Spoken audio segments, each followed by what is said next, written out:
Bienvenue sur notre page Lecture paisible.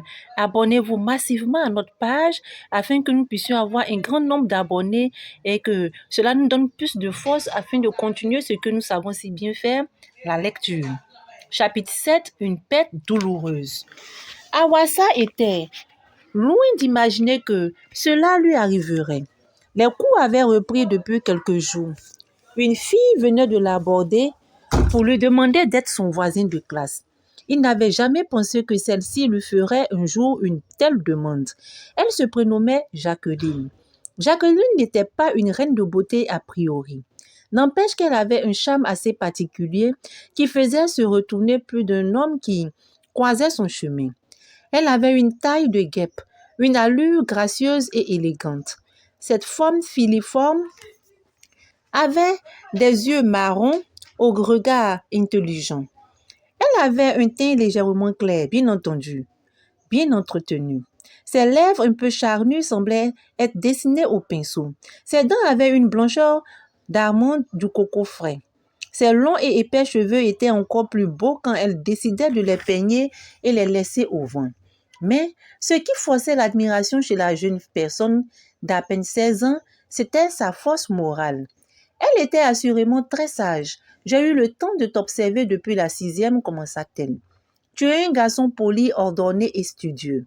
Étant donné que j'éprouve quelques difficultés en anglais et dans les matières littéraires, en général, je voudrais que tu m'aides à corriger mes lacunes. La demande de Jacqueline fut sincère et dénuée de toute ambiguïté. Awassa en resta interloqué un court instant, puis se remit à bafouer. Bah, pour être honnête, je ne m'attendais pas à une telle demande, surtout venant de toi. Je ne sais que te dire. Disons que moi aussi, je te trouvais bien, mais je ne voulais surtout pas te faire croire que j'avais une idée derrière la tête. Oh là, bonhomme, qui t'a dit que je suis soupçonneuse? Et puis, tu n'as pas vraiment une tête de dragueur, toi, rétorqua-t-elle tout sourire. Pour être honnête, je ne voulais pas d'ennui avec le prof de mathématiques. Il se raconte que vous sortez ensemble, alors je ne sais pas pourquoi tout le monde s'est mis à s'imaginer stupidement que j'ai une relation avec le professeur de mathématiques. Ce n'est donc pas vrai? Ça y est. Toi aussi, tu t'y mets à présent.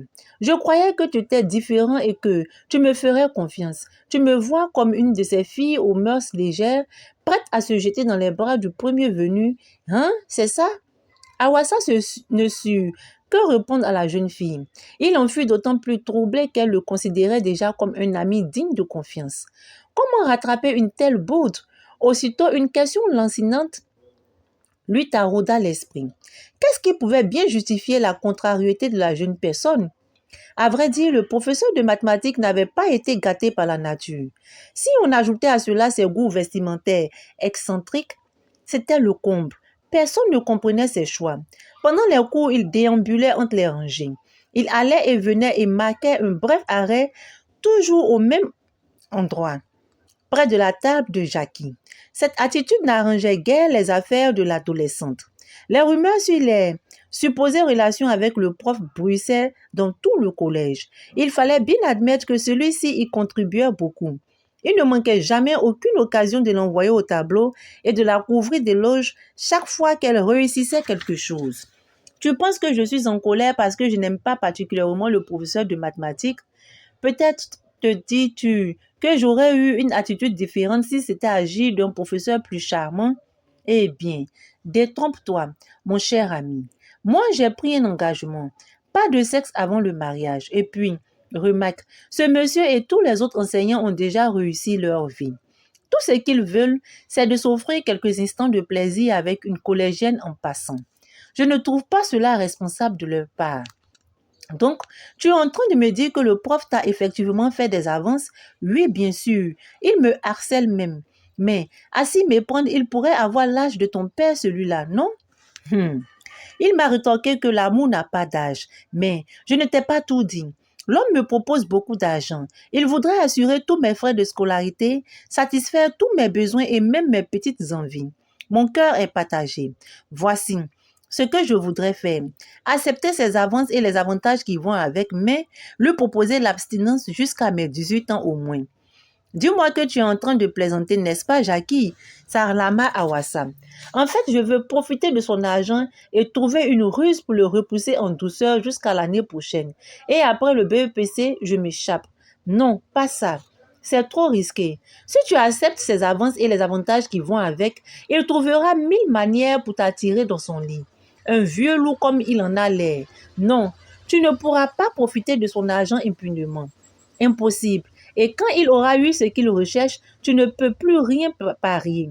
Ce qu'il appelle amour aujourd'hui pourrait se transformer en mépris pour ta personne demain. Te souviens-tu de Carla ou, si tu préfères, Tanti Carla, celle qui faisait plus grande que son âge? Oui, je vois. C'était l'an dernier, n'est-ce pas? Mais elle n'a pas terminé l'année scolaire, celle-là. Je ne sais pas trop ce qu'elle est devenue. Eh bien, je t'informe qu'il se racontait que tous les professeurs ou presque couchaient avec elle. Et lorsque la pauvre fille est tombée enceinte, ne sachant pas à qui attribuer la paternité de sa grossesse, elle a préféré rentrer au village, sacrifiant ainsi son avenir. Oh, la pauvre! Alors, pense aux conséquences de ce qui pourrait arriver, ma chère amie. La perte de l'estime de soi, une infection sexuellement transmissible, voire une grossesse non désirée. Et je ne te parle même pas du scandale qui va t'éclabousser lorsque la femme du professeur va découvrir votre relation. Elle va t'écraser comme une punaise. Non, mais tu as vu comme elle est? Tu l'as déjà croisée dans la rue? Arrête, j'en ai assez entendu. J'ai l'impression que c'est mon père qui me parle. Merci, mon ami. Tu viens de me sauver d'un dilemme. Je pense que je suis maintenant bien armée pour prendre ma décision. Je préfère la pauvreté dans la dignité à la richesse dans le déshonneur. Tu es l'ami le frère que j'ai jamais eu. Les paroles de Jackie convainquit Awassa que la jeune fille ne l'avait pas choisi au hasard, car il défendait presque les mêmes valeurs.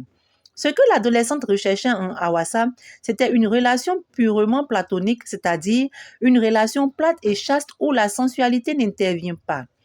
Ce sujet marqua ainsi le début d'une amitié forte et sincère. Qui l'eût cru? Jacqueline, l'amie d'Awassa, le petit timide de la classe. Inutile de dire que les jaloux étaient déjà à l'œuvre. Des allusions à peine voilées, des supputations, de la calomnie, tout y passait. Même eux, résolus à mener une vie chaste, s'en fichaient souverainement. Quelques camarades mal intentionnés étaient même venus proposer à Awassa de petites astuces afin qu'il joue avec les sentiments de cette dernière pour l'amener à accepter une relation sexuelle. Outré, le jeune homme les renvoya tous paîtres. De son côté, les camarades de Jackie n'avaient de cesse de lui demander si la chose avait enfin eu lieu. Mais comme les forteresses imprenables, les deux amis restaient sourds à toutes ces incitations à caractère sexuel. Ils en riaient même. Le premier trimestre se déroula dans le meilleur des mondes. Les moyennes obtenues à l'issue des différents devoirs n'étaient pas meilleures, mais pas catastrophiques. Non plus. Ni pour Jackie, ni pour Awassa. C'est ainsi que la hantise des mauvaises notes de la jeune fille s'estompa. Ce dont elle se plaignait cependant, c'était sa santé. Préoccupée, elle s'en ouvrit à son amie. Awassa, je ne sais pas ce qui m'arrive, mais je ne me sens pas trop bien ces derniers temps. J'espère que je ne suis pas en train de mourir. Quoi? Que dis-tu? Où vas-tu chercher ces choses? Tu es trop jeune pour penser à la mort.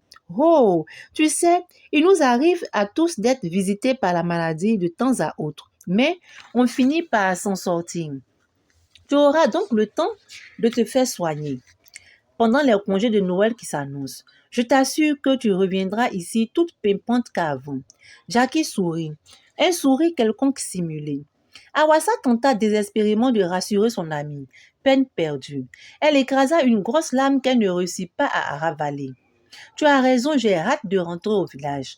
Dans 5 jours, nous serons en congé. Mais quoi qu'il arrive, promets-moi d'être là lors de l'ultime séparation. Mais enfin, qu'est-ce qui t'arrive tout à coup? Répliqua Awassa très remontée contre la jeune fille. Bingo, je t'ai fait marcher. Et jeune fille, je ne suis peut-être pas superstitieux, mais on ne joue pas avec ces choses-là, hein? Dit-il sur un ton faussement menaçant.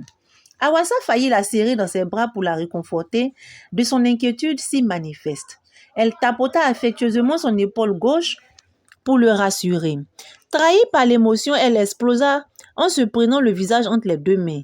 Elle était si secouée qu'Awassa finit par la prendre dans ses bras. La révision prévue ce soir-là n'eut pas lieu. Une fois rentré, Awassa se remit à penser à toutes les paroles de son amie. C'est alors qu'il réalisa qu'elle parlait souvent d'une maladie qui se logerait dans le sang et qui serait difficile à soigner. Le virus responsable de cette maladie détruirait tout le système immunitaire et vous rendrait vulnérable contre n'importe quelle infection opportuniste. Le porteur dépérirait à petit feu, perdrait ses cheveux et s'éteindrait un beau matin. Elle en parlait souvent Jackie. Awassa avait jusque-là pensé qu'elle exagérait, mais à présent il fut forcé de l'admettre.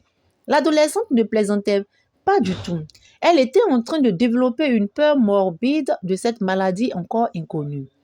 À la fin des congés de Noël, le jeune homme se précipita chez les tuteurs de Jackie le jour même de son arrivée à Korboli. Elle, la chrétienne, habitait chez des tuteurs d'Ioula, de fervents musulmans. À cette époque, les tuteurs d'Ioula étaient très recherchés. Avec eux, il y avait certes beaucoup de corvées, mais la pitance était toujours garantie. Du riz à la bonne sauce d'arachide avec une flopée de feuilles aromatiques. Le menu classique très prisé par les élèves. Bien qu'heureux, Bien heureux les élèves qui réussissaient à avoir des tuteurs d'Ioula, quels qu'ils fussent. C'est donc ces généreux tuteurs de Jackie qui lui apprit que la jeune fille n'était pas encore entrée des congés. Il lui expliquait que ce n'était pas facile de rallier Korboli en partant de Yokoboli. Le mauvais état de la route ajouté à la rareté des véhicules de transport, en particulier les 22 places d'affreuses guimbardes, peu sûres, pouvaient y être pour quelque chose, dit-il, sur un ton trahissant une vive inquiétude. À l'école, Awassa avait espéré voir son amie Jackie. Pas de trace de la jeune fille. Il en fut ainsi les semaines qui suivirent.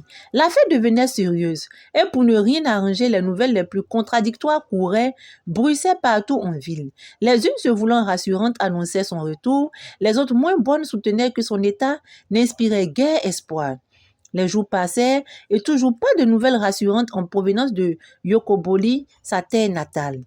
Puis vint le jour où le surveillant de niveau fit irruption dans la classe de la mine défaite. Cet homme, un musulman pieux, s'approcha du tabon vide de Jackie et lança à l'endroit de la classe, surveillant Awassa du coin de l'œil. Vous savez, la vie est ainsi faite. Il y a trop de choses difficiles à expliquer. Et la volonté de Dieu dépasse parfois notre entendement. C'est ce qui explique que des personnes innocentes soient frappées de toutes sortes de calamités, alors qu'elles ont les mains et le cœur purs. Il marqua une pause pour retenir des larmes qui faillirent le trahir, retira ses lunettes, fit mine de se retirer de la poussière des yeux et poursuivit. Ce matin, les parents de votre camarade Jacqueline, que Dieu ait pitié de son âme, nous ont fait un télégramme. Les nouvelles ne sont pas bonnes. Votre camarade souffrait d'un mal étrange. Ses parents ont tout fait pour la sauver. Malheureusement, elle nous a quittés hier soir. La terre faillit s'ouvrir sous les pieds de l'adolescent pour l'engloutir. Awassa pensait avoir mal compris ces terribles paroles, que non. Son émotion fut à son comble lorsqu'on le décrivit comme le lien le plus direct avec la défunte. Quel désastre! À son âge, il venait de subir la profonde douleur de la perte d'une personne si chère, si proche, après celle de son grand-père. Un sentiment de culpabilité l'envahit, l'étreint comme le fait le boa de ses proies. Aurait-il un temps, soit peu, eu la possibilité de faire quelque chose pour épargner à sa Jackie cette mort? La défunte lui aurait-elle lancé des appels de détresse auxquels il n'aurait pas réagi à temps? Le lendemain matin, le surveillant de niveau vint annoncer à la classe une nouvelle qui allait soulager tout le monde. Des dispositions avaient été prises pour qu'une délégation de professeurs et d'élèves effectue le lendemain le déplacement sur Yokoboli en vue de prendre part aux obsèques de Jackie. Comme on pouvait s'y attendre, Awassa fit prioritairement partie de cette délégation. Toute la nuit, le ciel avait abondamment pleuré. Une de ces grosses pluies tropicales avait lessivé la ville. La voûte céleste sanglotait encore lorsque la délégation se réunit au point du ralliement devant le foyer du collège. Il était 4h30 environ. La terre refusait de boire toute cette eau qui inondait les rues et rendait tout déplacement quasiment impossible. Mais il fallait partir. À des dizaines de kilomètres de là, attendait la dépouille d'une enfant trop tôt arrachée à l'affection des siens et qui attendait d'être mise en terre. La route était devenue une véritable patinoire. Le conducteur, un grand gringalet à l'allure nonchalante, donnait de brusques coups de volant, tantôt à droite, tantôt à gauche, pour maintenir son vieux 22 places sur cette route détrempée, pleine de profonds nids de poules. Malgré la grande fraîcheur qui faisait grelotter certains passagers, l'homme transpirait à grosses gouttes. De temps à autre, il se retournait et souriait à ses passagers pour les rassurer. Apparaissaient alors ses dents ou ce qui en restait terni par un épais dépôt de nicotine, signe infaillible de longues années d'accoutumance au tabac. Jusque-là, la dextérité de ce conducteur les avait préservés. Dieu seul sait de combien de terribles accidents. L'anxiété et l'angoisse se conjuguaient. La peur s'était emparée de tous. Le véhicule devint aussitôt le cadre d'un culte œcuménique ambulant. Prières silencieuses, prières psalmodiées, prières tapageuses, chacun invoquant son Dieu, certains n'hésitant pas à invoquer à la fois Asiéoussou et Jésus de Nazareth. L'on roulait depuis 1 heure et demie quand soudain, un bruit sourd, capable de réveiller un mort, vint rompre le silence et le vieux car, véritable cercueil roulant, termina sa course dans un ravin plein d'eau de pluie. S'ensuivit un calme plat qui dura quelques minutes. Des cigales, des sauterelles et des grillons entonnèrent un chant mélancolique. Des complaintes, des lamentations, des cris et des pleurs inondaient aussitôt cette belle forêt paisible et silencieuse. Awassa et ses co-passagers venaient ainsi de voir la mort de très près. Aucun blessé grave, Dieu merci. Sur ces entrefaites, une dame qui n'eut de cesse de les saouler avec ses réflexions pleines de superstitions, d'une voix tremblante, grisait en deux sanglots.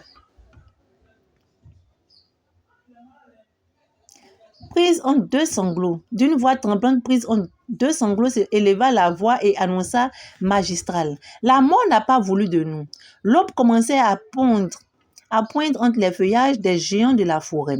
L'accident avait eu lieu presque à environ 5 km du village. Alors, d'un commun accord, les passagers décidèrent de parcourir le reste du chemin à pied.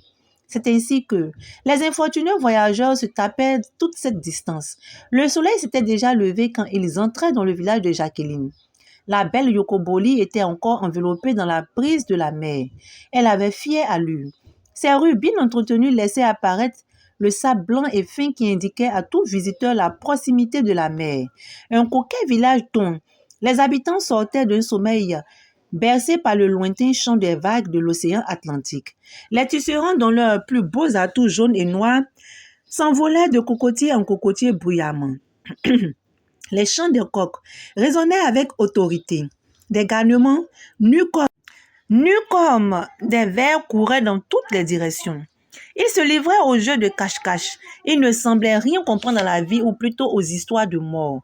Dans une ruelle, un vieil homme tenant une poire à lavement énorme comme une noix de coco dans la main avançait d'un pas titubant. Il n'avait pas l'air peiné celui-là. Bizarre que cela, fourbu, la délégation s'ébranla d'un pas pesant vers l'endroit où était exposé le corps sans vie de Jacqueline. Quelques curieux habitants sortaient la tête par-dessus leur palissade de paille pour observer ces silencieux étrangers à la mine affectée. Dans la cour familiale où un jeune homme les accompagna, le chagrin avait déjà ravagé un nombre impressionnant de cœurs. Des hommes, des femmes, des vieillards et des enfants avaient tous du mal à empêcher les écluses de leurs yeux de se vider. Assises à même le sol, quelques vieilles femmes se mirent à gémir dès qu'elles virent les étrangers franchir le seuil de la concession. D'autres de noires vêtues munies de chasse-mouches veillaient le corps de Jacqueline. Les hommes, quant à eux, échangeaient sur les conditions de l'inhumation ainsi que les cérémonies traditionnelles post-mortem sous un arbre autour d'une dame Jeanne de vin de palme dont l'onctueuse mousse blanche débordait du goulot. Embaumée pour l'inhumation, la dépouille de l'adolescente était placée sur un petit bois recouvert d'un linceul blanc. On l'avait parée de ses plus beaux habits. Le visage endur de Caroline drapé d'un beau pagne traditionnel, on aurait dit que Jacqueline dormait. Vous souriait-elle? Se riait-elle de la mort? Ce sadique souverain, son visage certes marqué par la maladie, avait gardé l'image d'une belle enfant pleine de vie que la mort avait fauchée dans la fleur de l'âge, on ne sait trop de quel endroit. Apparemment, l'on attendait l'arrivée de la délégation avant de procéder à l'ensevelissement. Jacqueline serait la première personne de sa famille à quitter ce monde. Il fallait donc la mettre en terre au plus vite. Cette disposition aurait pour but de protéger le reste de la famille des esprits maléfiques. Toutefois, les tractations d'avant l'enterrement auxquelles les familles paternelles et maternelles ont coutume de se livrer eurent leur droit de citer. La tension était perceptible. On allait jusqu'à s'accuser de sorcellerie. Des mots amers, blessants fusaient de partout. La nature étrange de la mort de Jacqueline serait à l'origine de la colère qu'on pouvait lire sur des visages ô combien contrits. La dépouille de la belle Jouvencelle avant l'ultime séparation dut effectuer un tour à l'église. Là, le prêtre se lança dans un prêche intrigant. Dieu cueille les plus belles fleurs pour les avoir auprès de lui, prétendit-il. Déjà malmené par le chagrin, Awassa eut comme un coup de massue. Comment est-ce possible? Dieu serait-il injuste à ce point? Il s'agissait certainement d'un lapsus linguae regrettable de la part du prélat. Quoi qu'il en soit, ses propos eurent le mérite de lui enlever sa concentration. Il n'écoutait plus que d'une oreille. Sur ses pommettes coulaient imperturbables de grosses lames tièdes. Dieu peut bien se cueillir n'importe quelle fleur qu'il souhaite, mais pas celle-là, fulminait-il la gorge nouée. Au bout de presque 2 heures de rituel, le prêtre autorisa enfin la famille à enlever le corps et à procéder à l'inhumation. C'est alors que le cortège mortuaire prit la direction d'une cocotteraie où attendait un sépulcre fraîchement creusé. L'endroit n'avait pas l'air d'un cimetière classique, aucune autre tombe en vue. Qu'importe. L'essentiel était d'ensevelir la pauvre Jackie. La terre de ses ancêtres insatiables s'apprêtait à l'engloutir. Cruel sort. Après un bref service du ministre religieux à l'aide de solides cordes, l'on descendit le cercueil dans la fosse. Puis, le père de la défunte, l'âme en peine, les traits tirés, prononça une tirade à l'endroit de la morte, semble-t-il. C'était un homme d'une 60aine d'années, plutôt petit, très maigre, avec un visage creusé de profondes rides.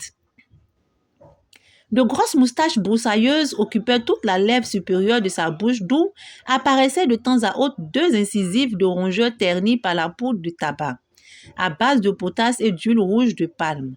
Une tignasse grisonnante venait compléter le portrait d'ensemble du malheureux père. Quand il eut fini, il fit signe de la main à de jeunes gens arc-boutés sur de vieilles pelles. Une pelletée de terre puis une autre. Des mottes de terre lourdes brutales atterrirent sur le cercueil, faisant un bruit cotonneux comme si l'on donnait des coups à un corps. Bientôt, cette caisse de bois blanc, au clou apparent mal vissé, grossièrement sciée et rabotée à la va-vite par le menuisier du village, disparaissait, encaissée stoïque, les lourdes... Bientôt, cette caisse de bois blanc au clou apparent mal vissée, grossièrement sciée et rabotée à la va-vite par le menuisier du village, paraissait encaissée stoïque, les lourdes pelletées de terre mouillée. Imperturbable, les croque-morts redoublaient d'ardeur. Jacqueline, ce chef d'œuvre si agréable à regarder, n'était guère plus désirée. On s'attivait à se séparer d'elle comme d'un paquet encombrant. Jacqueline, Jacqueline, Jacqueline. Silence sépulcral. La fille de Yokoboli avait déjà embrassé le néant. C'en était fini d'elle, vaincue par une mystérieuse maladie et achevée par la mort. C'est ainsi que la mort de Jacqueline resta un mystère qui ne fut jamais élucidé. La disparition soudaine de cette élève avait servi de sujet de discussion plusieurs semaines de suite à Koboli, chacun y allant de ses hypothèses aussi fantaisistes les unes que les autres. L'une d'entre elles affirmait Modicus que chaque année, le génie de la rivière qui justait l'établissement devait emporter un élève. Jacqueline n'aurait donc pas été sa première victime. Mais qu'en était-il de cette maladie dont parlait Jacqueline? La jeune fille aurait-elle été emportée par cette affection mystérieuse? Ce n'était donc pas le fruit de l'imagination de la défunte? Elle s'appellerait SIDA, ou syndrome immunodéficitaire acquis. À dire vrai, on ne savait pas grand-chose à cette époque de cette maladie qui est devenue, en l'espace de quelques années seulement, une impitoyable pandémie. Et personne ne pouvait parier que Jacqueline ait été une de ses premières victimes. Ainsi s'achève notre chapitre 7. Que pouvons-nous retenir de ce chapitre? J'avoue qu'en lisant ce chapitre, plusieurs idées me passaient par la tête. Au départ, lorsque Jacqueline décrivait sa maladie, moi j'avais plutôt pensé à un cancer. Mais après, je me suis dit, mais est-ce qu'elle pourrait-elle faire une chimio? puisque c'est la chimio qui enlève les cheveux, je pense. Donc, ça ne pouvait pas être le cancer. Aussi, mon idée partait aussi sur le VIH-Sida, mais j'enlevais cette idée puisque on savait que le professeur faisait des avances à Jacqueline, mais elle avait toujours dit qu'elle se préservait jusqu'à ses 18 ans. Donc, ça ne pouvait pas être le sida, à moins qu'elle ait pu le contracter par, je sais pas moi, un objet rouillé ou j'en sais rien. Mais pas en tout cas sexuellement. Donc, je reste encore dubitative sur cette maladie. Car pour moi encore, c'est encore un mystère. On n'a pas pu détecter en lisant ce roman, cette partie-là, en tout cas, qu'est-ce qui avait bien pu tuer Jacqueline. À la fin, lorsque l'auteur nous parle du VIH-Sida, je me dis, waouh, c'est un cours là qu'il a fait sur le VIH-Sida. J'ai bien aimé cette lucane, afin de, une fois de plus, attirer l'attention de ceux qui vont lire ce livre, des lecteurs, sur cette pandémie qui est le VIH-Sida. Et bien sûr, il fut un temps où le sida était vraiment une maladie qui faisait peur, une maladie dont lorsqu'on t'annonçait que tu étais porteur de ce virus, ça te disait que tout était fini pour toi, que tu allais sûrement mourir d'une mort lente, mais vraiment très pénible.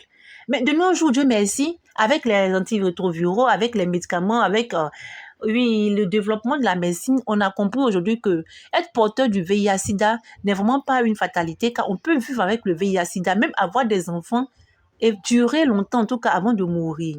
Et vous, qu'avez-vous retenu de cette partie-là? J'attends bien que vous interagissez dans les commentaires. Surtout, n'oubliez pas de vous abonner. Bye!